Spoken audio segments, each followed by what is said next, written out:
In response to Trump's tariff threats, Trudeau held a first ministers meeting. Now it's over, and I certainly feel like we're going to come out on top of this negotiation. Don't you?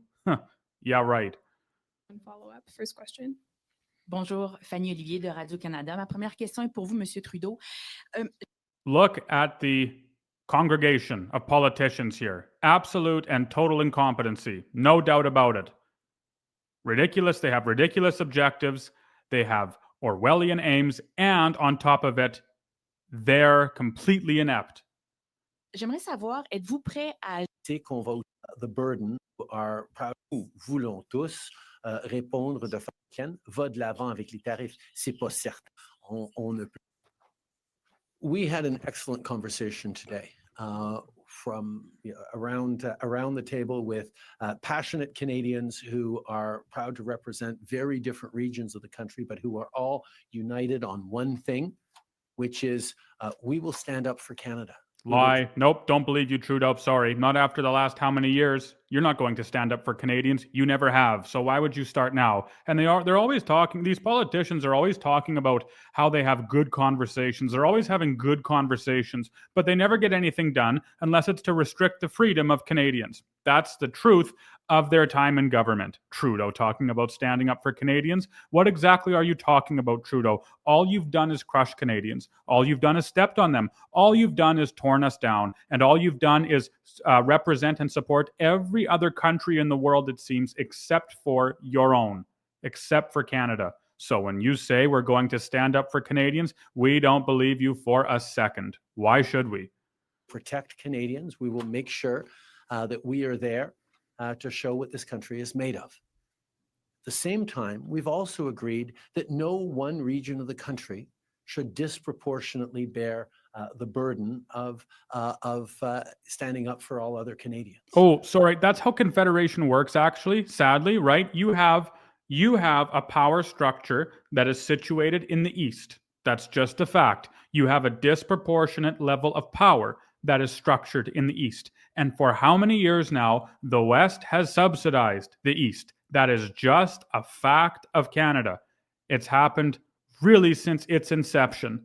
So Trudeau here talking about how it's unfair that a specific province or a specific region should bear a particular burden ought to take a good look in the mirror.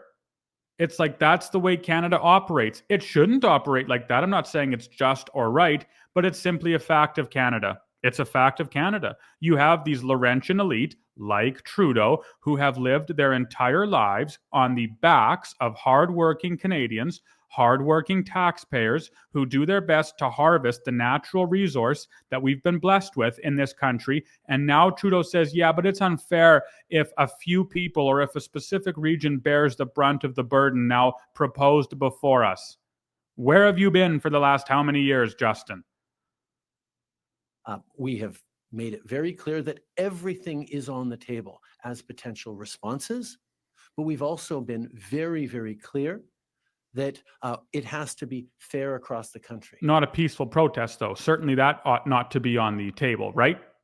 Again, based on the last 5 years, not a peaceful protest. Couldn't do that.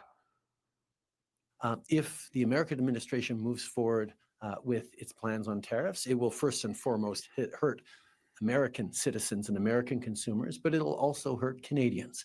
And Canadians need to stand together to make sure we're there for each other, particularly those who may be carrying a heavier load. Like you were over the last 5 years? Is that what we're supposed to do, dear Prime Minister? We're supposed to be there for each other, just like the government was there for us when they were locking people out of their bank accounts. Is that what we're supposed to take away from all of this? The hypocrisy is totally intolerable. It stings with a hypocritical insult we are sick and tired of. Trudeau talking about helping our fellow neighbor. It's like, yeah, of course we have to help our fellow neighbor, but we're not going to be lectured about helping our fellow neighbor from you, dear Trudeau. Not when we've endured all that you've done over the last 10 years. You are the last person who should talk about helping your fellow neighbor. Load than others because of what the American administration might do. Et pour vous, Monsieur Legault, vous avez dit...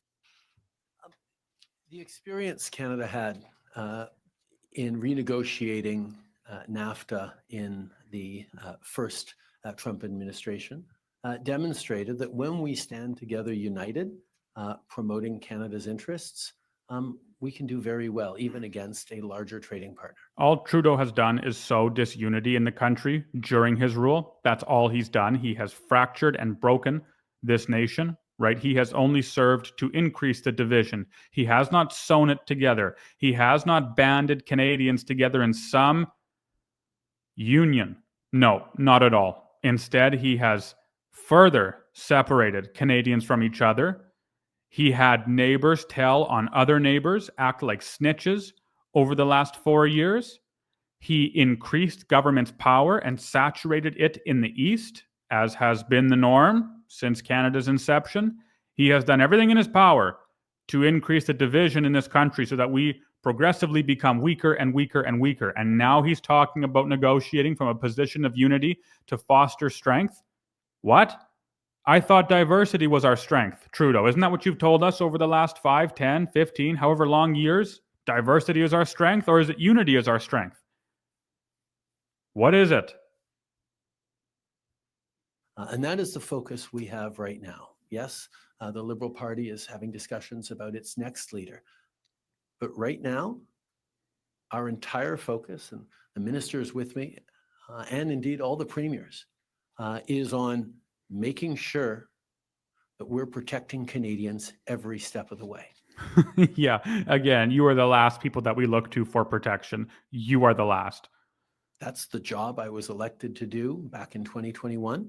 And that's the job I will continue to do until the day at which I am no longer doing it. Well, you shouldn't have been elected then, right? Because you haven't done your job. You should have been removed from your position a long time ago, 9 years ago, as a matter of fact. If there's one thing Trudeau hasn't done, it's protect Canadians. If there's one thing Trudeau hasn't done, it's defend the Canadian interest. He has done everything opposite of that. Bill C-69, Bill C-48, ridiculous diplomatic missions and talks, movements into the, overseas to Geneva and to Switzerland and to the UN and to all of these big NGO powers, organizations, groups. That's what Trudeau's done. Has that defended the Canadian interest? Exactly opposite. It's done anything but. Right now, my entire focus is on standing up for Canada and protecting Canadians. Again, don't believe you. We just don't believe you, and we have no reason to.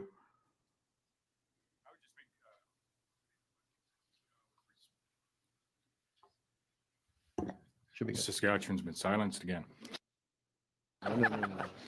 Make a comment with respect to, at times, we are going to have differences in policy, whether that be at the subnational level between premiers up here, whether it be through from different provinces with the federal government. And I've never made any secret with respect to where we have differed on policy with the federal Liberal government and the Prime Minister at times, and been very open with Saskatchewan's position on those policies. So Mo is right, of course. Like, you can have diversity so long as you are first unified, right? If you can have unity and diversity, that's true. But you have to ground that unity in truth. You have to ground that diversity in truth, right? Whereas with this Liberal government, there is no unity. They only believe in absolute diversity, which draws a nation to its knees. To its knees. Trudeau has absolutely no right whatsoever to talk about unifying the nation in this hour to try and, negotiate a favorable term when it comes to Trump's tariffs or Trump's economics, what might have you. Trudeau has zero right to talk about that, not after all that he's done over the duration of his rule in Parliament.